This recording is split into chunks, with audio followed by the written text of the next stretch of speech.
conocer un poco la historia de Castelli a través de este lugar emblemático que es La María, que ha sido recuperada.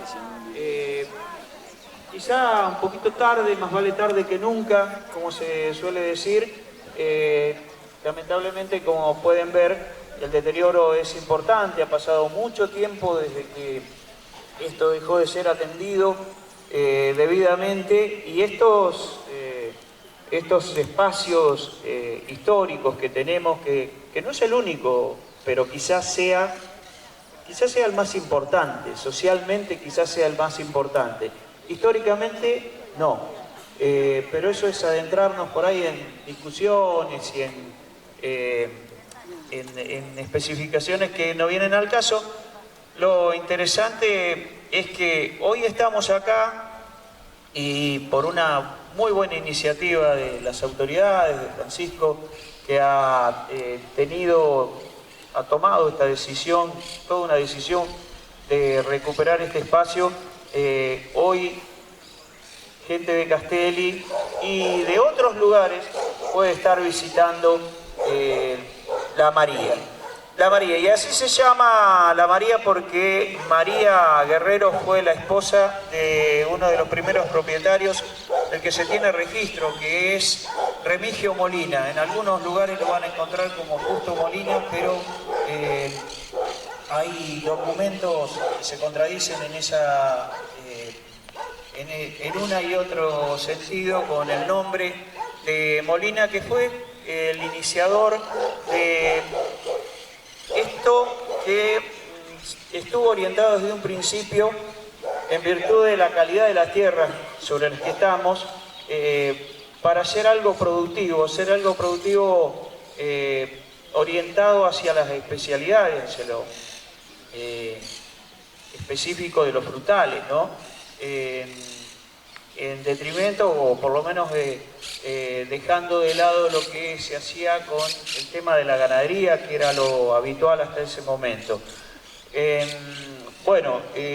Remigio Molina es propietario más o menos en el 1900, había construido un chalet importante que es el anterior a este, y trae algunos frutales y trae algo que para el momento era casi revolucionario, que es uno de los primeros molinos que se instalaron en la Argentina. Así lo registra Noel Esbarra, que es un historiador que se ocupó de los alambrados y de las aguadas en la Argentina, y el molino Corcorán, importado de Estados Unidos, se ubicó acá. Era un molino de madera, imagínense, una torre de madera con una maquinaria muy moderna para ese tiempo, que hoy resultaría totalmente precaria y obsoleta y lenta, en virtud de todos los adelantos que ha habido desde entonces hasta ahora en relación a la tecnología orientada a la extracción de agua. Pero bueno, para los que saben, estaba ubicado más o menos por allá, por donde está el embarcadero, por esa zona, y hubo un seguimiento de ese molino, de cómo funcionaba, porque era toda una innovación para el momento, en tiempos en que las haciendas bebían en las aguadas que había en los bajos. Tener un molino y algo que extrajera agua de bajo tierra, agua que aquí es de enorme calidad, de gran calidad, y también en ese momento se pensó en ir haciendo una fuente, todas innovaciones muy modernas para los tiempos. Estamos hablando más o menos de 1900.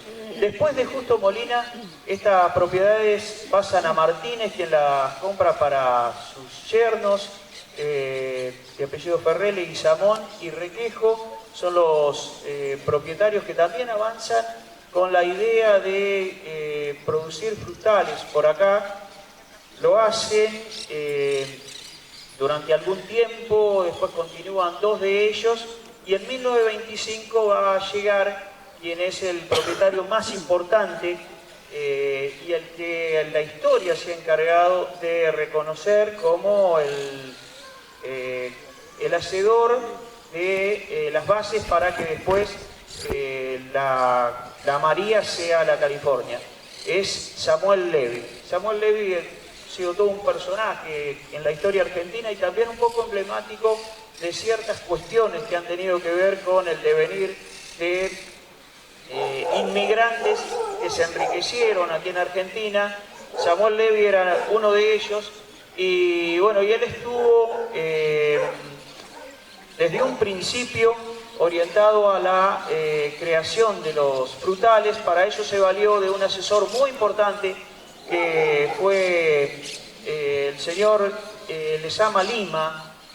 Era un veterinario, ingeniero agrónomo que además también trabajaba en la escuela Osvaldo Mañasco en Dolores, fue asesor de toda la plantación, viajó mucho al Alto Valle de Río Negro, a Estados Unidos, trajo muchas especies, realizó injertos, juntos realizaron muchos experimentos y por supuesto hicieron la plantación, esta enorme plantación de la que tanto se habla, que algunos dicen que tenía 600, 700 hectáreas, sumando también algunos campos de los alrededores que fueron destinados a la producción de frutales. Lleva mucho tiempo una plantación, transcurrió todo ese tiempo. En el devenir de eso, Samuel Levy vende la propiedad, se enferma. Sobre Samuel Levy hay una historia oscura que la hemos contado aquí, por ahí si alguno ha mirado algunos programas de TV. Él se vio envuelto en una situación judicial. Hay algunos documentales que así lo indican. Las redes de prostitución estaban organizadas por las redes de tráfico de personas, podríamos decir. Estaban organizadas por una organización que se llamaba Sweet Middle y que cae en desgracia en los años 30 porque son descubiertos y son un poco penalizados. Empieza a verse mal esta cuestión que hoy resultaría horrorosa, pero que hasta entonces no había sucedido de esta manera. Y que era traer ilegalmente, por supuesto, mujeres del este de Europa, una Europa empobrecida en aquel momento, para destinarlas a la prostitución. Y como estas mujeres tenían una belleza singular, especialmente a ellas las destinaban a la prostitución VIP, a la cual accedían empresarios, gente poderosa de ese momento. Se dice que aquí hubo ese tipo de encuentros y que la idea era un poco la de crear un gran palacio para que esto funcionara de esa manera, ¿no? Para ese tipo de encuentros. La organización Sweet Middle es un poco desbaratada, se empiezan las acciones judiciales sobre sus integrantes y entre una larga lista de personas mencionadas está Samuel Levy, que ya era una persona bastante grande en ese momento, mayor, y que algunos años después, poco después del 40, muere. Esta propiedad es vendida a los hermanos Moreno, quienes eran unos industriales especializados en la elaboración de jugos de fruta y también de sidras, y ellos se dedican y le dedican durante su periodo de administración es que florece aquí la California y trabaja toda la gente que trabajaba en la planta industrial que estaba ubicada detrás de aquella cochera. Había por lo menos 2 grandes galpones, varios más, pero en los 2 grandes galpones se realizaban las tareas que duraron más o menos desde pasados los años 40 hasta entrada de la década del 60. Sobre esas cuestiones no me voy a detener. Aquí hay gente que trabajó, estuvimos charlando recién con José Busto, José que está por acá, anda Miguel Godoy.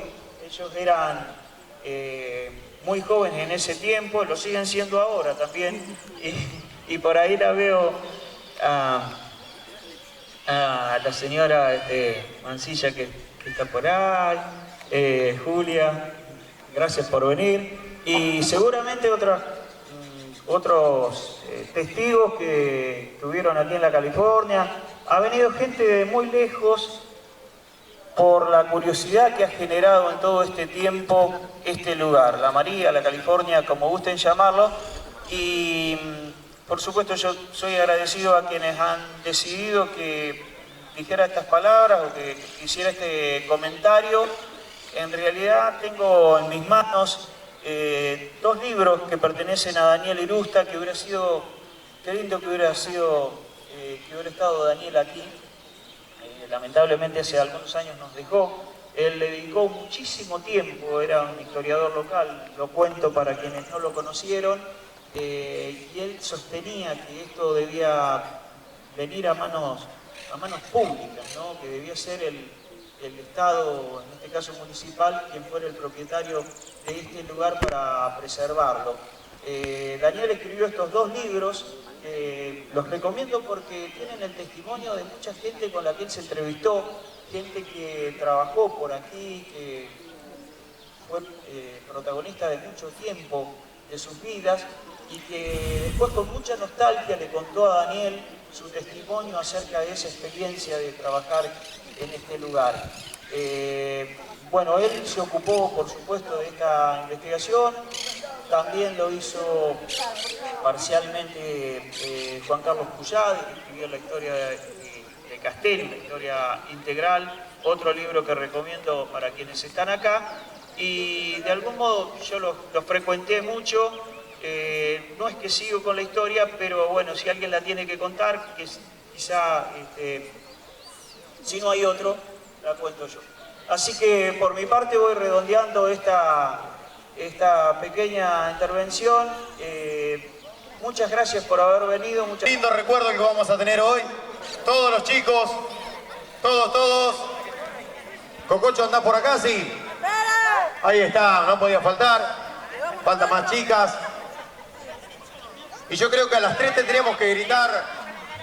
Gritamos Castelli a las 3, ¿les parece? A las 3 Castelli. ¿Estamos? Fran, dale. 1, 2, 3. ¡Castelli! Yo creo que es algo muy lindo.